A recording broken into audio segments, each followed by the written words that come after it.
Bonjour à tous et à toutes, j'espère que vous allez bien. Alors, aujourd'hui ça va être une vidéo un peu longue, mais je trouve qu'elle est intéressante, elle sera intéressante.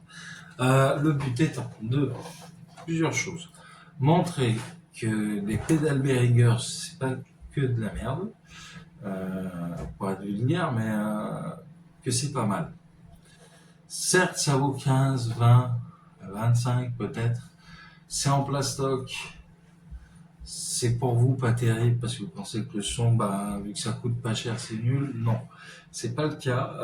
On verra les retours en commentaire si on a sur les pédales Behringer en général. Là, je suis sur une EQ et non, j'en suis content. Alors, il y a plusieurs points noirs sur l'EQ que j'utilise, mais il y a aussi des aspects positifs. Alors, le but étant de vous montrer les aspects positif et aussi de vous expliquer l'aspect négatif. Donc, là, l'EQ, c'est la suivante. Vous avez peut-être vu en magasin, vous avez peut-être des potes qui l'ont. Donc, il y a un volume général à peu près parce qu'il ne coupe pas complètement au niveau du volume, mais il booste le volume. Si vous voulez, il fait aussi booster au niveau du volume. Et là, vous avez l'EQ, voilà, vous bougez un peu ces petits trucs en plastoc derrière là, si vous voyez bien, et vous obtenez la forme que vous voulez.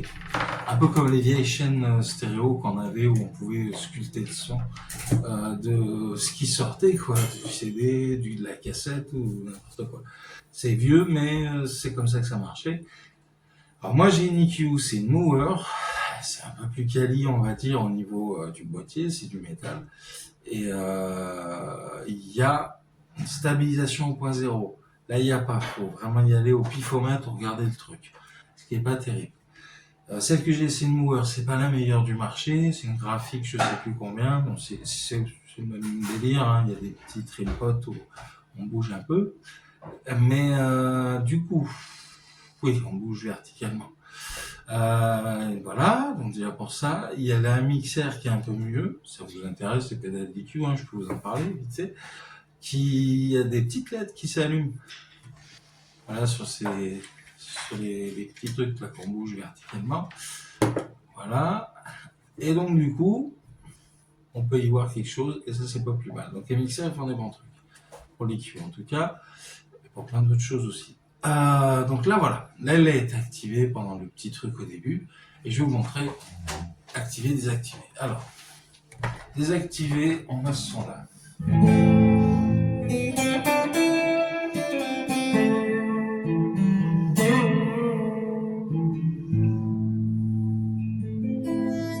Ça c'était le tour de là. Et là, fausse note.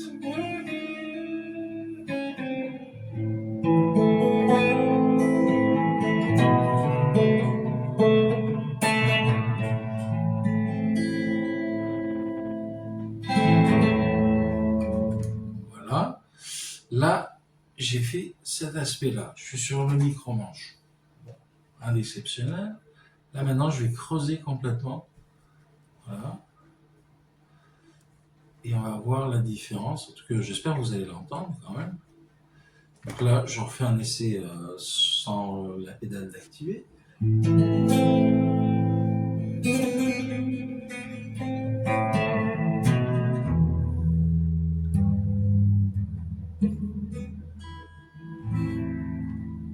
Là, j'active. Je maintiens un peu le volume.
d'effet coûte 20 €, c'est ce que je disais, c'est du plastoc, mais ça sonne. Donc c'est bien pour un spare, par exemple, vous avez un problème d'EQ, enfin les pédales d'effet, vous avez un, voilà, hop, vous remplacez ça et ça marche très bien. Voilà, donc ça c'était pour cette guitare, parce que du coup la vidéo va être un peu longue, je vais faire très vite, je vais prendre une guitare avec un plus haut niveau de sortie. Oui, je suis bête, je suis branché en direct. Avec un plus haut niveau de sortie, on va prendre la copie, c'est accessible, voilà. La copie là de la Jaguar.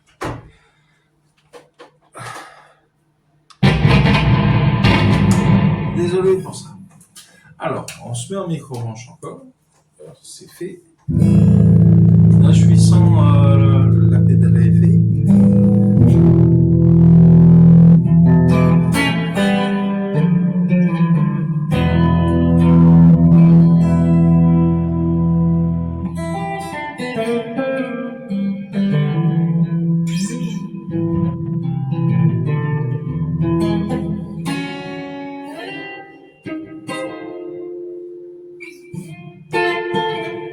Alors, on va essayer de trouver quelque chose, s'amuser un peu avec, quoi. Alors.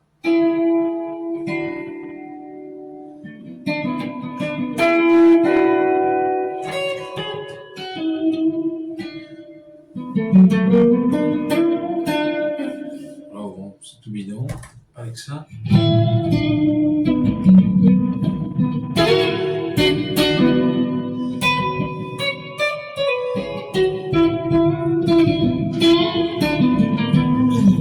Là, j'avais activé l'EQ avec le même schéma que sur l'autre guitare. Donc, on compare 100. On voit qu'il y a une baisse de niveau. Alors certes, j'ai mis le volume un peu plus fort, mais...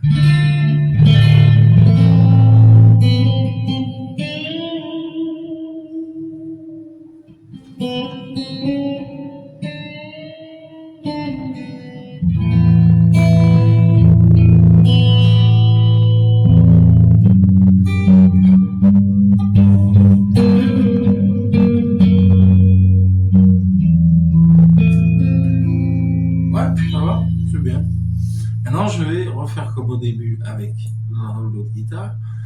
Je vais faire un pic. Voilà. Et je pense que ça ira mieux, je pense. Je suis au micro-manche, la tonalité n'a pas bougé au niveau de la guitare. Maintenant, on va changer. Baisser un peu le son, on s'adapte. Sans, ça donne ça. Il y a une grosse différence. Au niveau de sortie, ça va booster les aigus. Je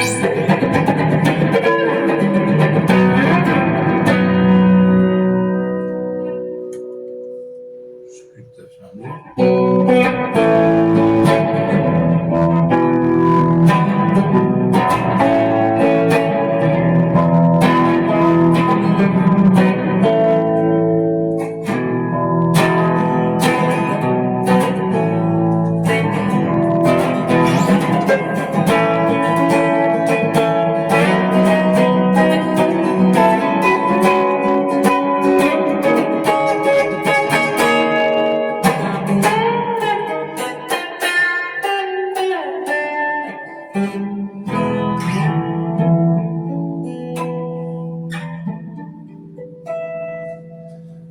Et sans.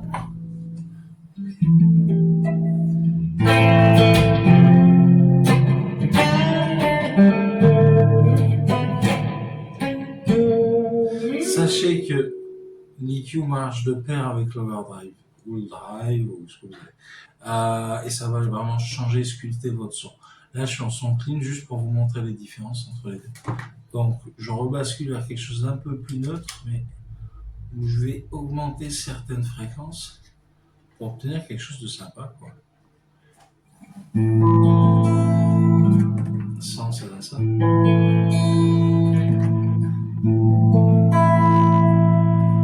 fréquences que je vais mettre un peu plus basses. Alors, ça fait un truc comme ça, à peu près.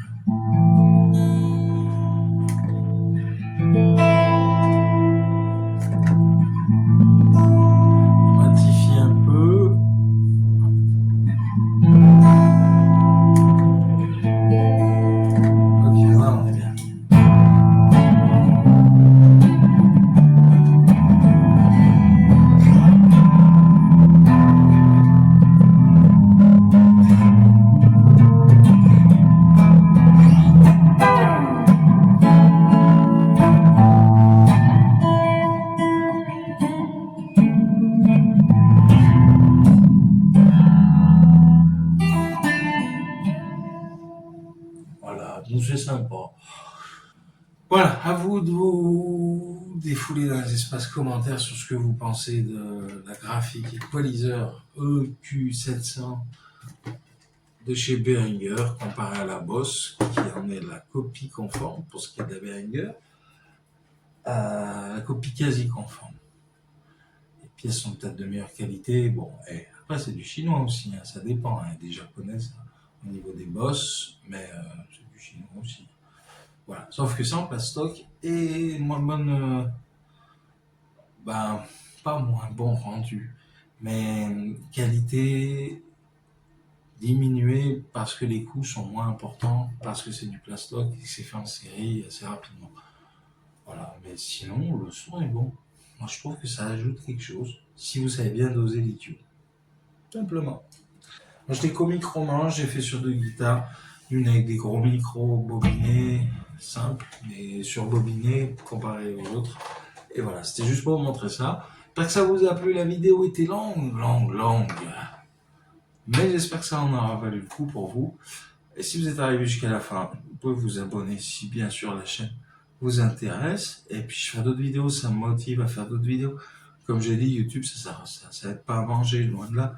Mais ça m'amuse de faire des trucs comme ça m'occupe. Et ça me fait plaisir de vous les partager. Voilà. Donc si ça peut en décoincer certains pour ceux qui pensent que Behringer c'est que des pédales pourries parce que c'est du plastique et que ça coûte 15 €, et ben non, voilà. Donc il y a John Scott de GHS, je ne sais pas si vous connaissez, GHS, c'est des pédales boutiques qui maintenant sont plus vraiment des pédales boutiques, hein, c'est une entreprise quand même. Il fait des comparos de pédales à effet. Je regarde plus trop ça parce que je crois que j'ai le quota au niveau effet pour l'instant. Mais on dit qu'on en a jamais assez, mais là, faut quand même, voilà, se calmer un peu. Il a fait les comparaisons sur les Behringer et voilà, c'est un peu intéressant, on peut voir. Des Behringer JHS, vous trouverez sûrement.